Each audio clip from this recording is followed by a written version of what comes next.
Hello Padakus, welcome back to my channel that is Concept Clear Center where all concepts are crystal clear। आज इस video में भूटान के constitution के features को discuss करेंगे। आपके एग्ज़ाम में भूटान कॉन्स्टिट्यूशन के फीचर्स पूछे जाते हैं। एक्सप्लेनेशन स्टार्ट करने से पहले फ़ी सबमिट कर दें, जो कि है वीडियो को लाइक करना और चैनल को सब्सक्राइब करना। So without wasting any time let's start. Constitution of Bhutan. पहले हम कुछ फैक्ट्स जानते हैं भूटान के संविधान के बारे में। जो भूटान का नया संविधान है उसे 2008 में लागू किया गया था। मीन्स 2008 से पहले भूटान में डेमोक्रेसी नहीं थी। यहाँ पे मोनार्क था। जिस तरह सऊदी अरब में प्रिंस रूल है, वहाँ पे जो सारी पावर्स हैं वो एक प्रिंस के हाथ में, इसी तरह भूटान में भी जो सारी पावर्स थी वो वहाँ के किंग के हाथ में थी।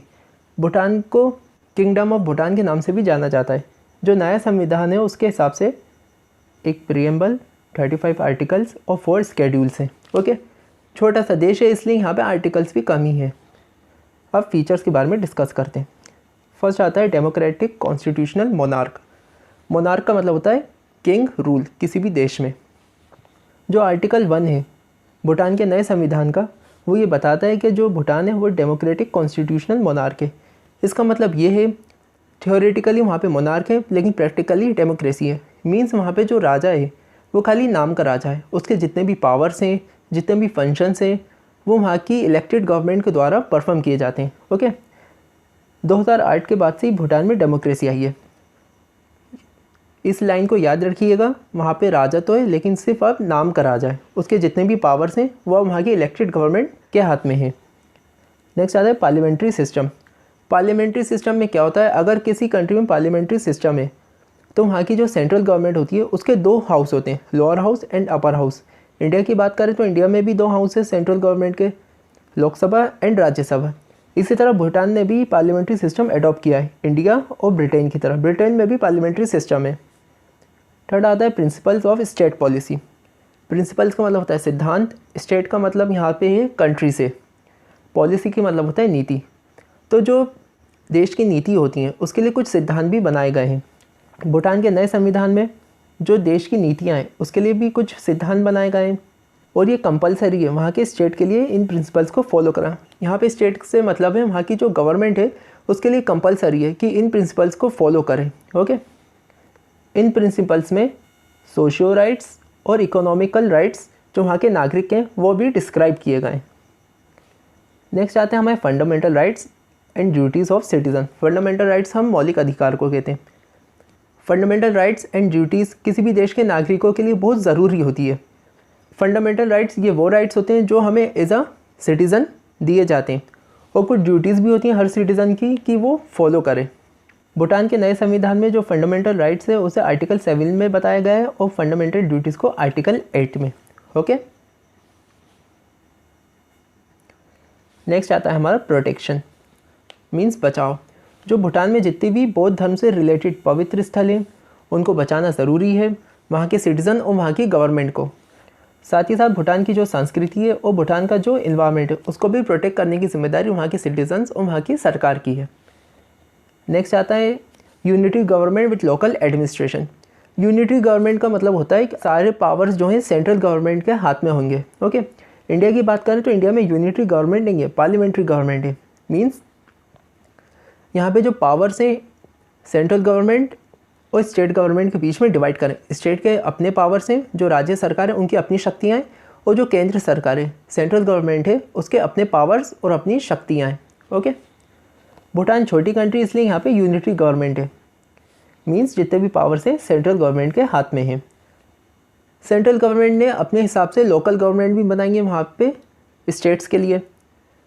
अगर हम एक क्लास के एग्जांपल से समझें तो एक जो क्लास होती है वहाँ पे टीचर्स के हाथ में होती हैं पूरे पावर्स, किसको क्या देना है, किससे क्या करवाना है।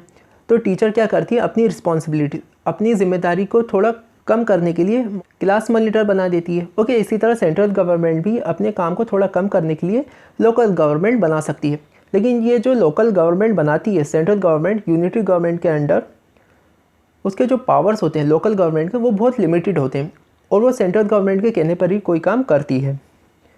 भूटान के अलावा यूएसए में भी यूनिटी गवर्नमेंट है। नेक्स्ट आता है और मोस्ट इम्पॉर्टेंट इंडिपेंडेंट जुडिशरी, न्यायपालिका का स्वतंत्र होना।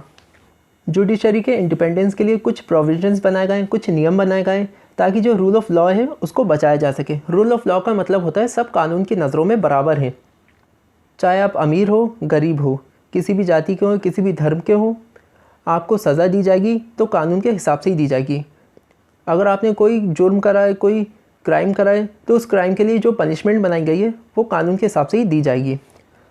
और साथ ही साथ जो वहाँ के सिटीजन्स के अधिकार हैं उनको बचाए रखने के लिए भी जुडिशरी का इंडिपेंडेंट होना बहुत ज़रूरी होता है। इंडिया में जो फंडामेंटल राइट्स हैं उनको बचाने की जिम्मेदारी सुप्रीम कोर्ट के हाथ में। इसी तरह भूटान में भी जो फंडामेंटल राइट्स दिए गए हैं वहाँ के नागरिकों को, उसको बचाने की जिम्मेदारी भी वहाँ के सुप्रीम कोर्ट के हाथ में। और जो प्रोसेस होता है जजिस को हटाने का वो भी बहुत डिफ़िकल्ट होता है, लगभग नामुमकिन ही होता है। इससे होता ये है जो जजिस होते हैं वो सरकार के दबाव में आए बगैर अपना काम कर सकते हैं। लास्ट आता है हमारा adult franchise and free and fair elections. Adult franchise का मतलब होता है वोट देने का अधिकार। हर देश में वोट देने का अधिकार दिया जाता है अपने सिटीजन को जहाँ पर डेमोक्रेसी है। अगर आप एक पर्टिकुलर एज को पार कर लेते हैं उसके बाद आपको वोट देने का अधिकार मिल जाता है। और भूटान में भी जो वोटिंग एज है वो 18 ईयर्स ही है। अगर आप 18 या 18 साल से ज़्यादा के हो जाते हैं तो आपको वोट देने का अधिकार मिल जाता है। वोट देने का अधिकार फंडामेंटल राइट है जो कि वहाँ के सिटीजन्स को दिया गया बिना किसी भेदभाव के। और फ्री और फेयर वोटिंग मीन्स जो इलेक्शंस होते हैं उनमें जो वोटिंग होती है उसमें कोई धांधली ना हो, कोई 2 नंबर ही ना हो, उसके लिए भी इलेक्शन कमीशन का गठन किया गया है जिसके लिए आर्टिकल 24 बनाया गया है। आर्टिकल 24 के अकॉर्डिंग एक चीफ इलेक्शन कमिश्नर होंगे और 2 इलेक्शन कमिश्नर होंगे जो उनकी हेल्प करेंगे। ओके, इंडिया में भी इलेक्शन कमीशन है। तो इसी के साथ ये वीडियो यहीं पर फिनिश होती है। कमेंट करके बताइएगा आपको वीडियो कैसी लगी। अगर आपको किसी दूसरे टॉपिक के ऊपर वीडियो चाहिए तो आप कमेंट में मुझे उस टॉपिक का टाइटल बता सकते हैं, मैं उस पर भी वीडियो बना के अपलोड कर दूँगा। वीडियो पसंद आई तो लाइक ज़रूर करिएगा, चैनल को सब्सक्राइब भी करिएगा। मिलेंगे आपसे नेक्स्ट वीडियो में। Thanks for watching.